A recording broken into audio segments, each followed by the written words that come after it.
Magnetisation and magnetic intensity. Students, as we know कि कोई भी सर्कुलेटिंग करंट अगर है, मतलब कोई रिंग में करंट अगर पास हो रहा है तो मैग्नेटिक फील्ड प्रोड्यूस होता है।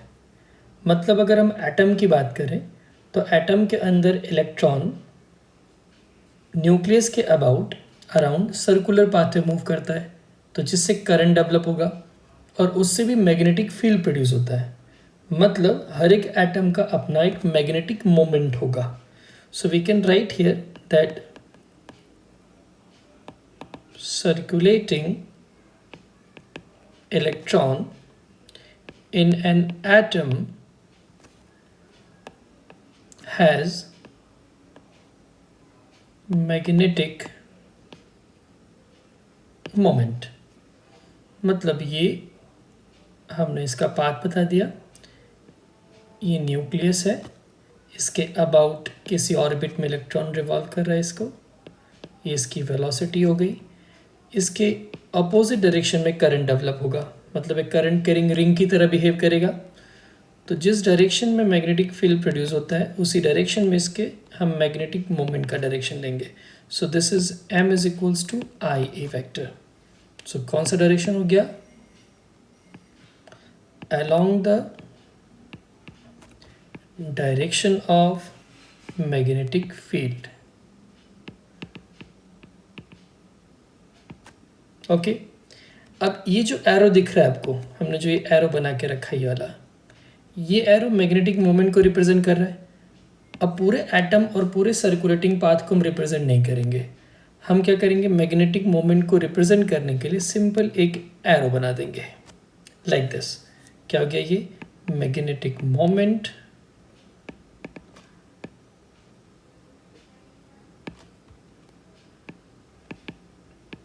Of atom. हम एटॉमिक लेवल की बात कर रहे हैं। तो कोई भी एटम के अंदर इलेक्ट्रॉन जब रिवॉल्व कर रहा है तो अपना एक मैग्नेटिक मोमेंट प्रोड्यूस किया, मतलब मैग्नेटिक फील्ड प्रोड्यूस किया। तो कोई भी मटेरियल के अंदर अगर हम देखें तो मैग्नेटिक फील्ड किन किन रीजन से मिल सकता है, तो ऐसे और भी रीजंस हैं, सिर्फ इस इलेक्ट्रॉन के सर्कुलेटिंग कंडीशन से नहीं है, और भी हैं। जैसे हम अगर अदर एग्जांपल्स ले लें तो ये फर्स्ट तो है कि the circulating electron, second condition आती है spin of electron, and third आता है अगर न्यूक्लियस की बात करें तो nucleus is also having the positive charge. So nucleus movement, इन तीनों के कारण हम मैग्नेटिक मोमेंट की बात करने जा रहे हैं। लेकिन यहाँ पर मेनली अगर डिस्कस करें तो ये बहुत स्ट्रॉन्ग प्रोड्यूस करेगा मैग्नेटिक मोमेंट, बाकी के दोनों बहुत नेग्लिजिबल वैल्यूज प्रोड्यूस करते हैं। तो इसके और इसकी हम कोई डिस्कशन यहाँ नहीं करने वाले अभी। नाउ हियर हमने मैग्नेटिक मोमेंट समझ लिया। अब अगर बात करता हूँ, ये तो एक एटम की हुई, हम बहुत सारे मटेरियल की बात करें, मतलब एक पीस ऑफ मटेरियल ले लूँ मैं। सपोज हमने यहाँ पर एक ब्लॉक चूज़ किया कोई मटेरियल का। हो सकता है कि इस मटेरियल में जो सर्कुलेटिंग इलेक्ट्रॉन्स हैं उससे जो मैग्नेटिक मोमेंट डेवलप हो रहा है उनकी डायरेक्शन रैंडम है, ये सब मूविंग इलेक्ट्रॉन के कारण है।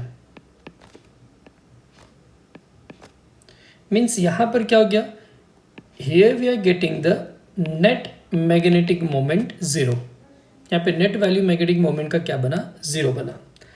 ऐसा भी हो सकता है कि कुछ मटेरियल को हम एक्सटर्नल मैग्नेटिक फील्ड में रख के मैग्नेटाइज कर लें। मैग्नेटाइज कर लें मतलब उसका m net value non zero कर दें। तो अगर इस बेस पे देखूं तो मैं इस मटेरियल को दो पार्ट में डिवाइड कर सकता हूं। एक तो है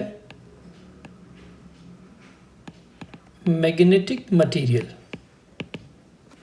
दूसरा है non magnetic material.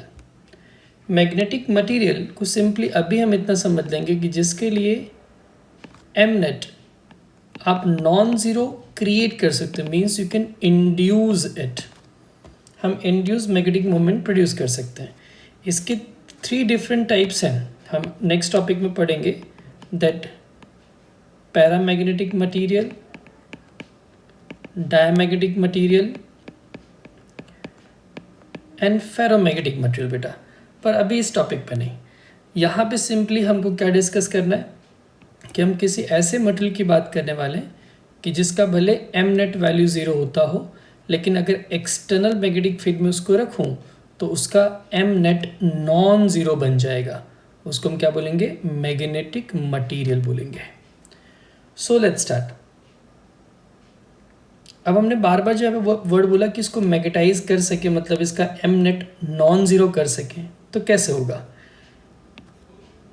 As we know कि हम कोई भी ऐसा मटेरियल ले रहे हैं कि जिसमें इनिशियली जो नेट वैल्यू है मैग्नेटिक मोमेंट की, वो वैल्यू क्या मिल रही है? ज़ीरो बन रही है। रीज़न क्या है ज़ीरो होने का?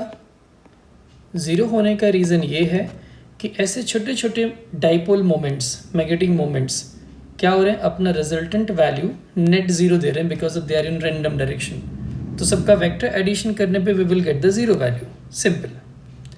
लेकिन अब अगर मैं इसको किसी एक्सटर्नल स्ट्रॉन्ग मैग्नेटिक फील्ड में रखूं कुछ इस तरह से, जब इसको मैंने एक्सटर्नल मैग्नेटिक फील्ड में रखा तो ऐसा हो सकता है कि सारे के सारे एक ही डायरेक्शन में अलाइन हो जाए।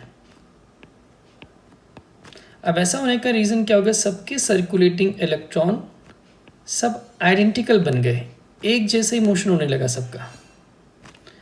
हमने ऐसा प्रोड्यूस मैग्नेटिक फील्ड कहाँ पर देखा था? सोलेनॉइड में। तो अगर हम सोलेनॉइड में बात करें, सोलेनॉइड में क्या होता है? हम सर्कुलेटिंग करंट ऐसे शो करते हैं, तो इलेक्ट्रॉन मतलब करंट के लूप्स बन रहे हैं। अब इस मटेरियल में देखें तो यहाँ भी लूप्स हैं, पर ये लूप इंडिविजुअल हैं, छोटे छोटे हैं। तो मैं इसको ऐसे समझ सकता हूँ कि ये पीस ऑफ मटेरियल जो हमने लिया, इस मटेरियल में बहुत सारे ऐसे छोटे छोटे लूप को हम एक बड़े लूप में कंसिडर कर सकते हैं, कुछ इस तरह से। I can consider that it is having the loop inside.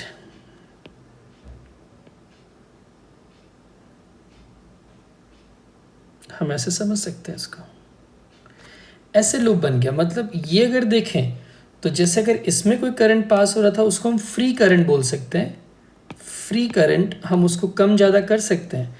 लेकिन यहाँ पर जो आपने एक्सटर्नल मैग्नेटिक फील्ड रख के ये सारे के सारे डाइपोल मोमेंट, क्या यहाँ पे मैग्नेटिक मोमेंट के छोटे छोटे मैग्नेट्स हैं।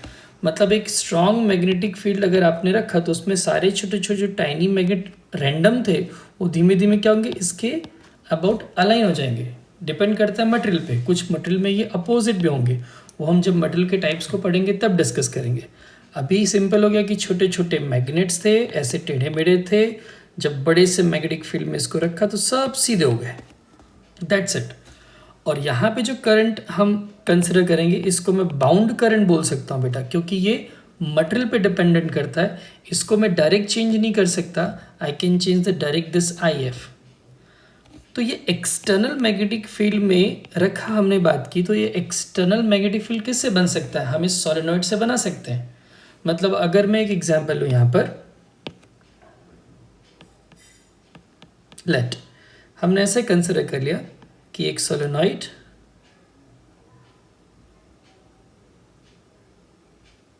इस सोलेनॉइड में आपने आई करंट पास किया। अब इस आई करंट से क्या होगा? मैग्नेटिक फील्ड डेवलप होगा। So let us consider the magnetic field produced by it like this. अब ये मैग्नेटिक फील्ड का डायरेक्शन बेटा, तो यहाँ पर जो मैग्नेटिक फील्ड प्रोड्यूस हुआ वो magnetic field due to the solenoid space है, अंदर मटेरियल नहीं है, तो inside it we can get the magnetic field value. क्या हो जाएगा बताओ? So the magnetic field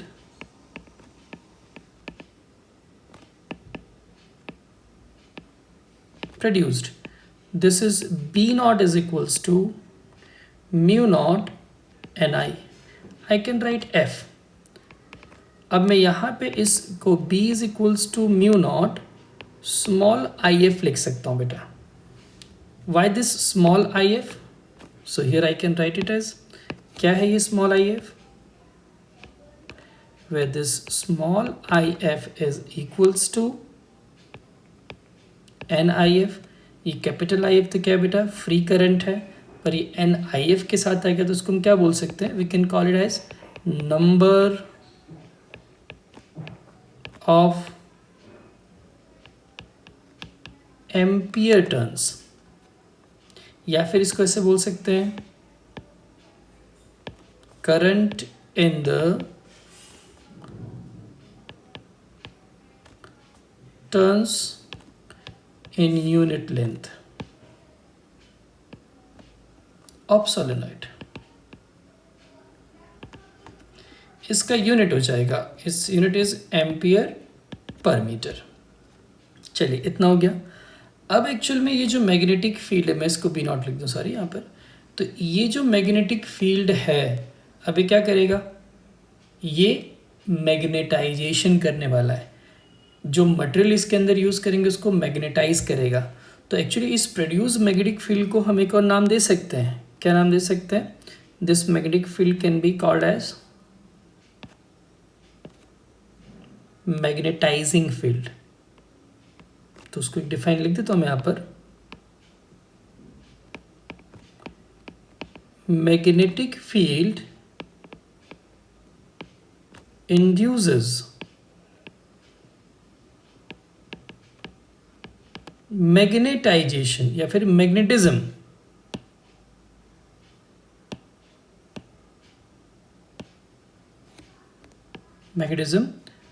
is called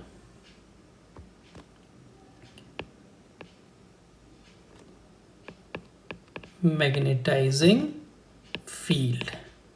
मतलब इस फील्ड को मैं as a magnetising field use करने वाला हूं। अब इसको यूज करना एज अ मैग्नेटाइजिंग फील्ड मतलब क्या, बस आप इसके अंदर मटेरियल भर दीजिए कैसे भी करके। तो चलो हम इस डायग्राम को यहाँ से ले लेते और ऐसा ट्राई करते कि इसके अंदर कोई मटेरियल भर दे अपने। सो हियर नाउ, अब इसमें कोई भी मटेरियल आपको फिल कर देना है, किसी भी टाइप का मटेरियल। तो हमने वैसे ही एक मटेरियल इसके अंदर भरा ऐसा सोच के कि उसको हम मैग्नेटाइज कर सकते हैं। तो let us consider that material is here, fill कर दिया इसको अंदर से, मतलब समझ लो ऐसे कह सकते हो कि इसके ऊपर वाइंडिंग कर दी हमने, तो ये मटेरियल आ गया न्यू।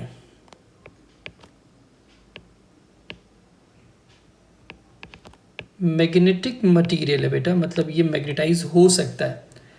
अब जब इसको अंदर रखेंगे तो ये खुद का अपना भी मैग्नेटिक फील्ड प्रोड्यूस करेगा। क्यों, मैग्नेटाइजिंग फील्ड के कारण।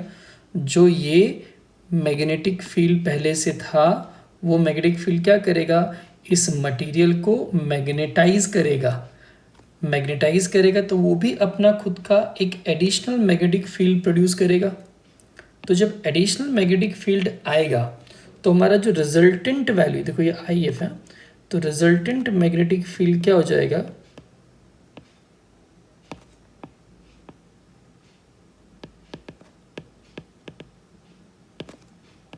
This is B is equals to B not plus BM। इसको इक्वेशन नंबर सेकेंड दे देता हूं मैं। अब ये BM क्या है, so what is this BM, तो इस BM को भी हम रिप्रेजेंट करते हैं अच्छे से। What is this BM, so this BM is called as magnetic field due to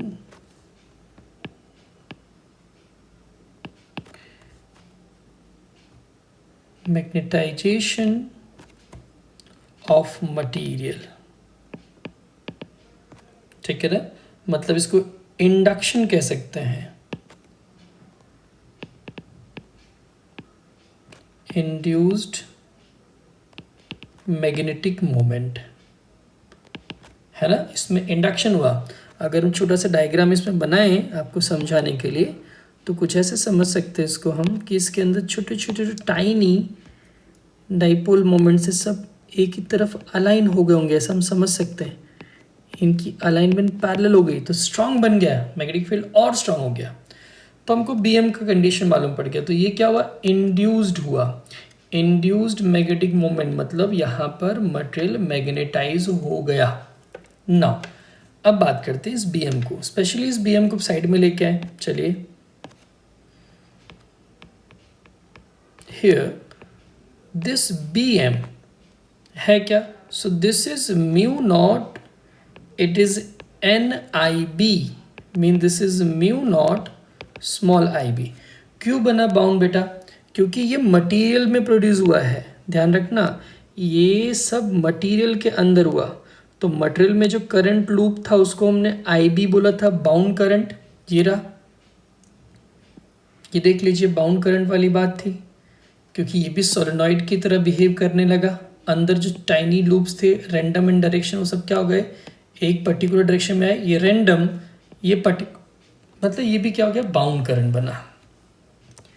तो हमने इसको बाउंड करंट के लिए आई बी लिख दिया, राइट ना? सो इसको इक्वेशन नंबर हम 3 दे दे। This is B M. Now what is this? ये है क्या? तो उसको भी एक्सप्लेन कर देता हूँ। Where this I B is equals to bound current. कहाँ पर? in the terms of unit length of किस में? तो मटेरियल में। इसका भी यूनिट क्या होगा भाई? Ampere metre inverse. सेम। तो हमको जो भी इक्वेशन मिला वापस आ जाए। So here I am having this B is equals to B naught plus B M. This B naught initially हमको मिल गया था, it was mu naught I F. This is mu naught I B. I can take this mu naught common. So this is I F and plus I B. This is equation number 4. चलिए यहाँ तक हो गया। अब बार बार जिस word की बात करते कि मैग्नेटाइज हो गया, मैग्नेटाइजेशन हो गया, so what is that magnetisation? है क्या एक्चुअल में?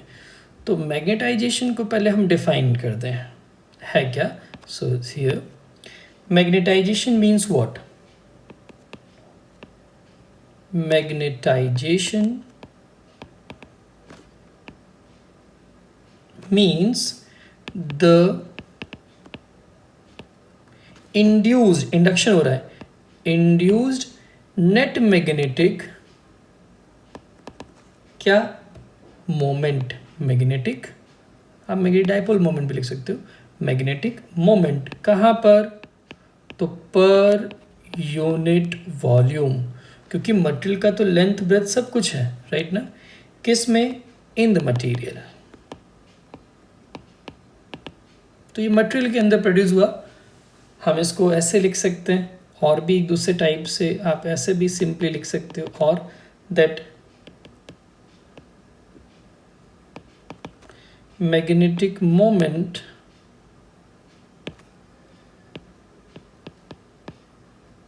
पर यूनिट वॉल्यूम, ये भी करेक्ट है। सो अब इस डेफिनेशन की बेस पे हम इसको लिखें तो मैग्नेटाइजेशन है, वेक्टर क्वांटिटी हम स्केलर लिख रहे हैं, it is M net divided by क्या? Volume, total volume. अब यहाँ पर एम नेट तो क्या होता है? Simple formula, it is N I, bound current material के अंदर है इसलिए, सो एन आई ए। वॉल्यूम क्या हो जाएगा? तो सपोज लेंथ उसका है रॉड का, जिस रॉड को हमने वहाँ पे इंसर्ट किया, याद करो हमने एक रॉड लिया था बेटा, ये रहा। तो इस रॉड का आप लेंथ कंसिडर करो कि भाई चलो इसका लेंथ कितना है, so let us consider its length is L. इसका यहाँ पे क्रॉस सेक्शन कितना है, so let us consider it is a. इसके अंदर जो हमने वाइंडिंग अपनी तरफ से कंसिडर की, किसकी? करंट की, लूप्स की। ये जो लूप बन रहा है करंट का, ये करंट कौन सा हो रहा है? एटम के जो लूप्स है उन्हीं को कंसिडर किया हमने, राइट ना?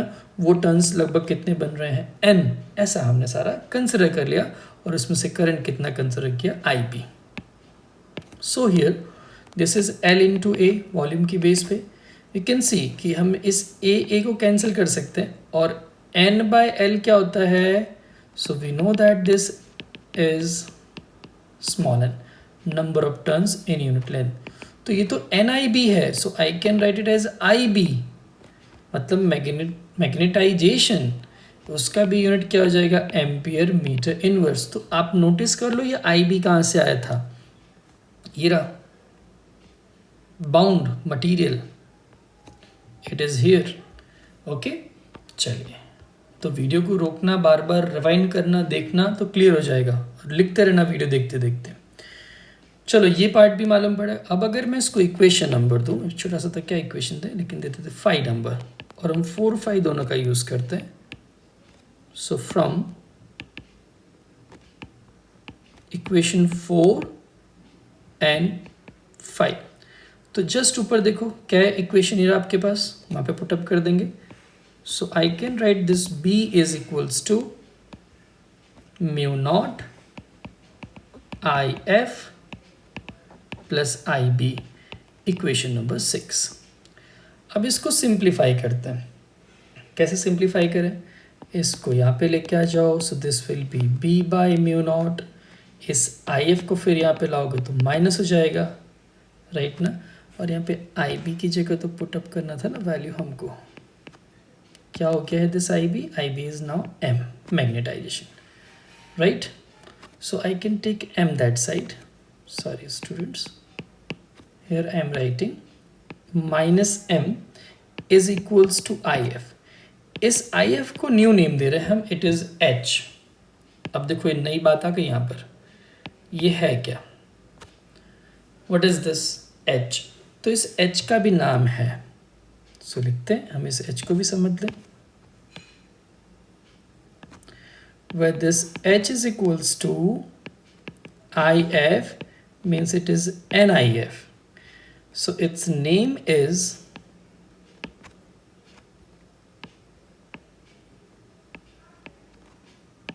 magnetizing field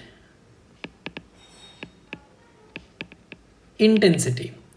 मतलब ये वो मैग्नेटाइजिंग फील्ड इंटेंसिटी है, मतलब वो required current per unit turn है कि जिससे हम क्या कर सकते हैं, मैग्नेटाइज कर सकते हैं मटेरियल को। और कितना मैग्नेटाइज करना है, जितने की आपको ज़रूरत हो, जितना आपको उसमें मैग्नेटाइजेशन चाहिए उतना। तो इसको हम प्रॉपरली और तरह से डिफाइन कर सकते हैं,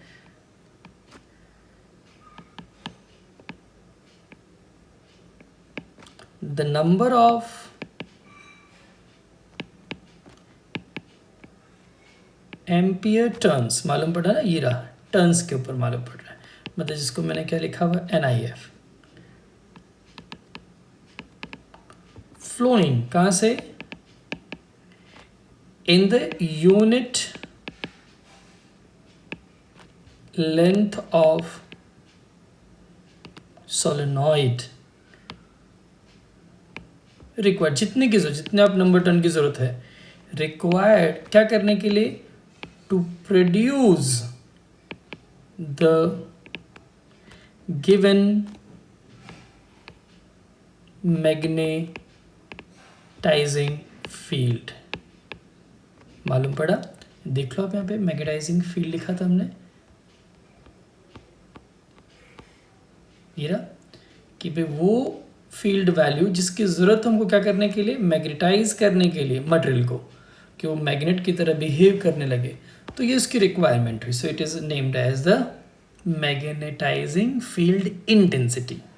ओके, अब इन सारे इक्वेशंस का हम यूज़ करने जा रहे हैं। सो हियर चलो, अब ये क्या बना अपने पास, this is I F. Notice करिए, एज वी नो, हमको क्या मालूम है, हमको ये फॉर्मूला मालूम था बेटा, that B naught is equals to mu naught N I F. कहाँ से लिया था हमने इसको, फ्रॉम इक्वेशन नंबर 1 से लिया है, नॉट लिया था, सॉरी, ये रहा, वेर इज इट, ये रहा, ये तुमको मालूम है, हमने इसका यूज कर लिया, राइट। तो ये equation, so I can write it as, it is mu naught, this is ये रहा, h लिख सकता हूँ। So I can write h here, means I can write it as that h is equals to b naught by mu naught. Even I can write it as that mu naught is equals to b naught by h, ये भी चलेगा, right? Equation number क्या रहा बेटा, this is equation number 8। चलो मैंने इसको equation number 1 लिख दिया, करेक्ट है। So I can write like this, हमको एच भी मिल गया और म्यू नॉट भी मिल गया। अब एक और नई फिजिकल क्वांटिटी इंट्रोड्यूस होने जा रही है। नाउ हम पहले डायरेक्टली लिखने वाले कि अगर मैं m बाई एच का रेशियो निकालूं, what is this m? Magnetisation. What is this h? It is magnetising field intensity. क्या है मैग्नेटाइजेशन?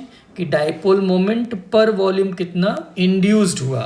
और क्या है मैग्नेटाइजिंग फील्ड? कि भाई वो नंबर टर्न करंट जिसकी रिक्वायरमेंट हो एक मैग्नेटाइजिंग फील्ड वैल्यू प्रोड्यूस करने के लिए।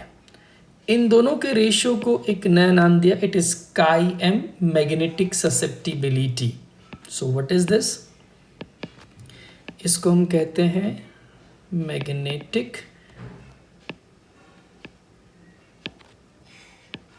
Susceptibility.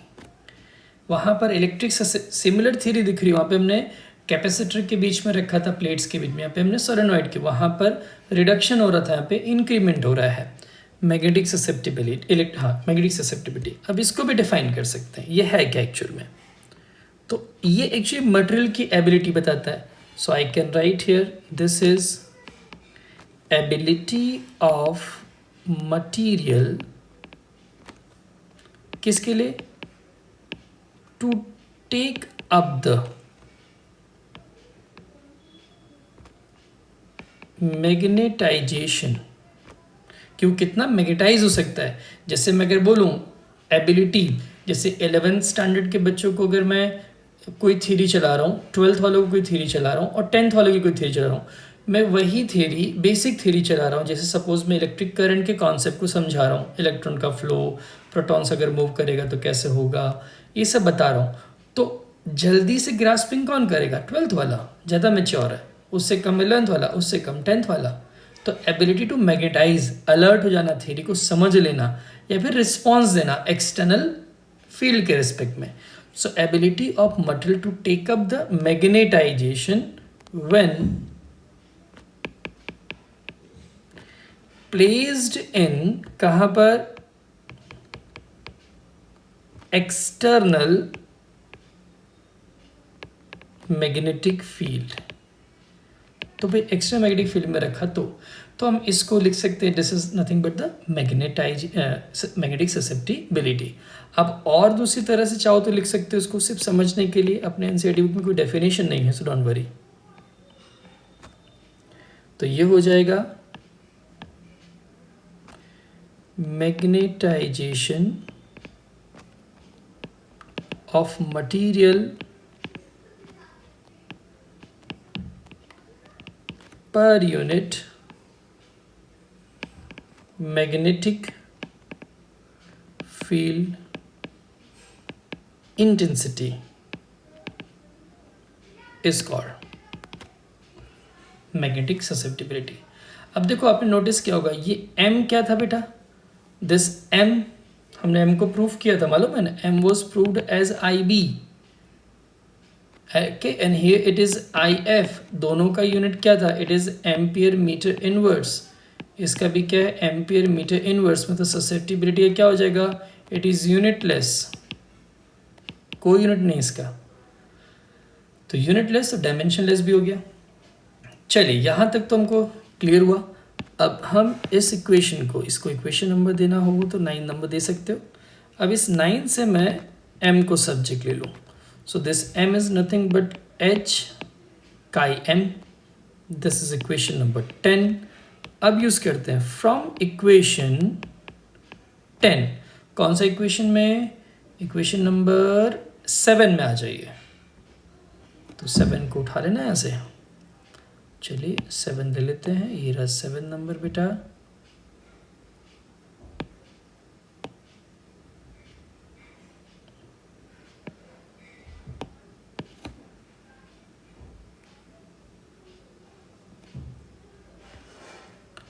And 7,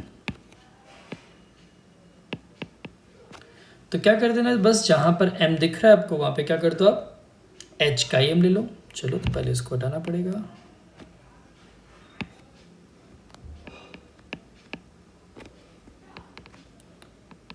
So I can write B by mu naught is equals to h chi m plus h. कुछ कॉमन आ रहा तो ले सकते हैं आप. So B by mu naught, h is common, it is chi m plus 1. चलिए यहाँ तक तो क्लियर हो गया सब कुछ. यहाँ तक हमको इसको इक्वेशन नंबर अपने 11 दे देते हैं, काम आने वाला है. मतलब हमने न्यू फिजिकल क्वांटिटीज़ क्या क्या पढ़ ली अभी तक में. m पढ़ लिया, h पढ़ लिया, काई m को भी देख लिया, राइट ना. इन सब के रिलेशंस भी हमने निकाल लिए.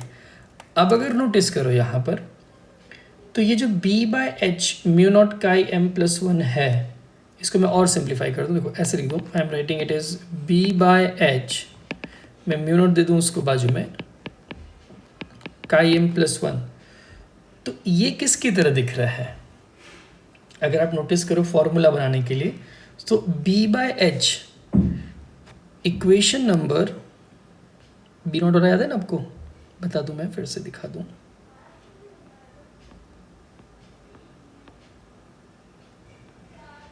ये रहा 8th number.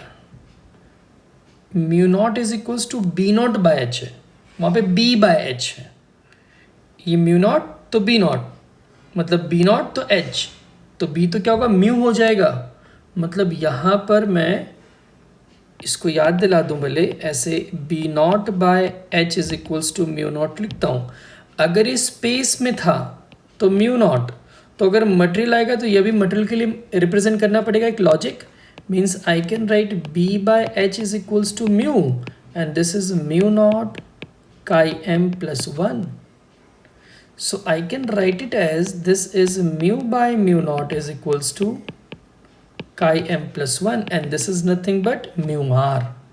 What are these? ये है क्या? So this mu is equals to mu naught is equals to mu is equals to and mu r. अब mu naught को तो मालूम है, पहले जानते अपने क्या था ये, permeability of free space. ये परमिबिलिटी ऑफ द मटीरियल, तो ये क्या हो जाएगा, relative permeability of the material. तो हमने ये इक्वेशन डिराइव कर लिया. आपको फिर से अलग से लिखना हो. So this mu R is equals to chi M plus 1. Even आप काई एम को भी सब्जेक्ट ले सकते हो, it is mu R minus 1. So this is over. Next theory जब होगी नेक्स्ट लेक्चर में, तब टाइप ऑफ मटेरियल की स्टडी कर